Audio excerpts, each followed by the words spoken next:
আজকের ঘটনা এতটা ভয়ঙ্কর পর্যায়ে কেন গেল? সকাল থেকে সেই জগন্নাথ বিশ্ববিদ্যালয়, ঢাকা কলেজ, সিটি কলেজ থেকে শুরু করে ঢাকার বাইরে আমরা কুড়িগ্রামের কথা জানি, বেগম রোকেয়া বিশ্ববিদ্যালয়ের কথা জানি, বকশীবাজারের সংঘর্ষের ঘটনা, কেন এটা দেখতে হচ্ছে? 4 আগস্ট কেন দেখতে হচ্ছে? আমি সেটাই বলেছিলাম, দেখেন এই মতপার্থক্যটা থাকবে, এটা পলিটিক্যাল মতপার্থক্য, এবং এই মতপার্থক্যের জায়গায় আমাদের সকলকে কাজ করতে হবে।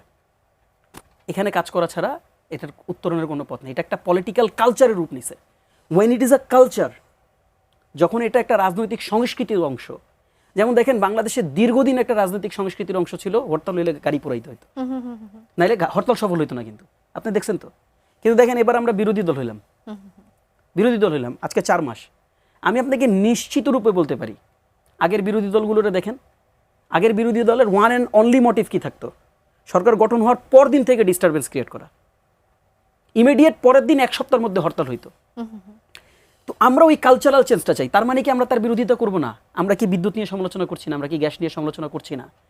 আমরা কি মানে প্রধানমন্ত্রী তারেক রহমানের বিভিন্ন মন্তব্য, বিভিন্ন কর্মসূচি নিয়ে আমরা কি কমেন্ট করছি না? সেই কমেন্ট, সেই কর্মসূচি, সেই মন্তব্য থাকবে। তবে যেই সংঘর্ষগুলো হয়েছে এগুলো আমরা দেখতে চাই না, এগুলোকে আমরা অ্যাপ্রিসিয়েট করতে চাই না। আর এটাতে কোথায় কাজ করতে হবে একদম নিশ্চিত রূপে বলি, ঠিক ওই পয়েন্টে কাজ করতে হবে যখন এই যে সংঘর্ষে জড়ালো যে দলগুলো, এই দলের কর্তা ব্যক্তিরা যারা সিনিয়র পজিশনের লিডার, তারা এটাকে অ্যাপ্রিসিয়েট করবেন না।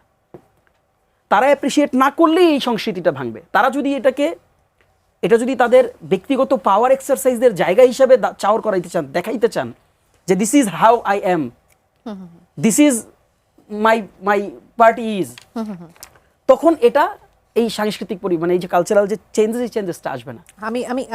ওইটা নিশ্চিত করাটা আমাদের সবচেয়ে বেশি গুরুত্বপূর্ণ।